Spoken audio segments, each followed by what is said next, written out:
টাকা লাগে পেশাব কত কবে থেকে টাকা লাগে হ্যাঁ কবে থেকে টাকা লাগে এটা আপনি যা বুঝতো না বুঝি না কোন না এটা আপনি যা বুঝতো কোন জায়গা কই লইবেন আপনি জানেন শোনেন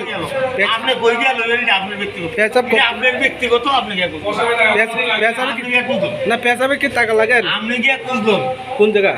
কই লইবেন এটা আপনি জানেন এটা আমি গেলে আপনার বলবো আপনি ক্যামেরা করতেছেন আমি আপনার বলতেছি কই লইবেন আপনি জানেন তাহলে আপনি আমি প্রেসে লেগে আমি ক্যামেরা করে প্রেসে আমি আপনি যে জায়গা থাকে না আপনি তো ডাক্তার চাইতে আছেন শুনেন আপনি